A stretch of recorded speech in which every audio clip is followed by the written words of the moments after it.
मुलाकात करके सारे दस्तावेज उनको सौंप दिए। मेरे पास जो कागजात थे वो कुल 13 दस्तावेज थे, लेकिन 2 मामले ऐसे थे जो आपस में जुड़े हुए थे, इसलिए 11 सेट कागजों के मैंने जो एसआईटी के अध्यक्ष महोदय हैं और उनके माननीय एक सदस्य भी थे, उनको सौंप दिया। इसमें जो जानकारी है आप जानेंगे तो हैरान हो जाएंगे कि किस प्रकार से दान की जमीन 1 करोड़ में बेची गई। आस्था का बाजार और सियासत का कारोबार, जब ये दो मिलते हैं तो ऐसा खेल होता है कि देखने वाले भी दांतों तले उंगलियां दबा लें। अयोध्या, जहां प्रभु श्री राम का भव्य मंदिर बन रहा है, वहां से एक ऐसी खबर आई है जिसने दिल्ली से लेकर लखनऊ तक के हुक्मरानों की रातों की नींद और दिन का चैन छीन लिया है। एक ऐसा नेता जिसने सिर्फ 12 मिनट की मुलाकात में वो कर दिया जिसकी उम्मीद शायद ऊपर बैठे आकाओं को भी नहीं थी। नमस्कार, स्वागत है आपका द पब्लिक एक्सप्रेस के डिजिटल प्लेटफॉर्म पर। मैं हूं जितेंद्र यादव।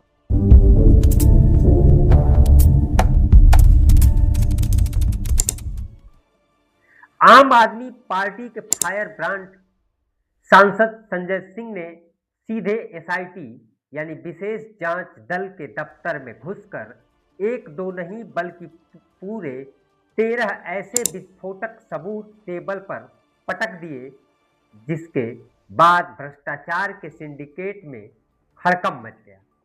12 मिनट का खेल और राम नाम की लूट।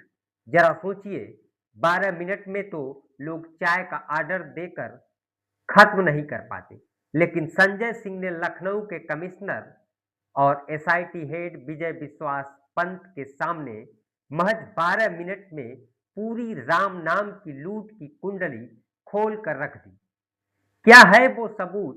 संजय सिंह ने मीडिया के सामने आकर जो कागजात दिखाए हैं, वो चीख चीख कर कह रहे हैं कि प्रभु राम के नाम पर जो आस्थावानों ने, देश विदेश के गरीबों ने पाई पाई दान की थी, उस पवित्र चंदे से कुछ रसूखदारों की तिजोरियां भरी जा रही।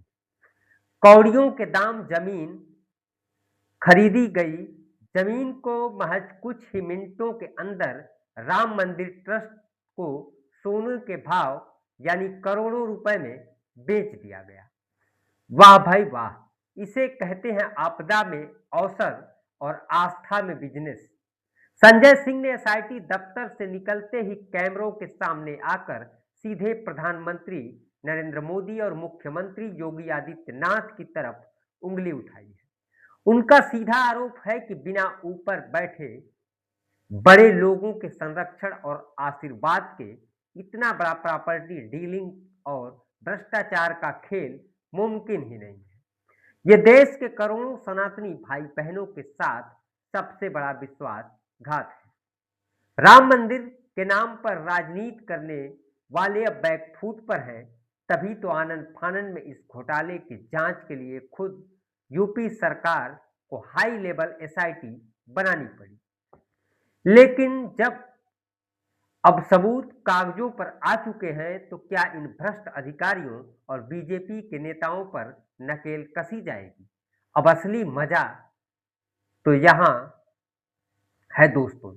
चुनाव में महज 6 से 7 महीने बचे हैं और दिल्ली का दरबार इस मौके की ताक पर बैठा है कि सियासी गलियारों में सुगबुगाहट तेज है कि क्या इन घोटालों के बहाने दिल्ली आला कमान लखनऊ से योगी आदित्यनाथ का पत्ता साफ करने की तैयारी में है?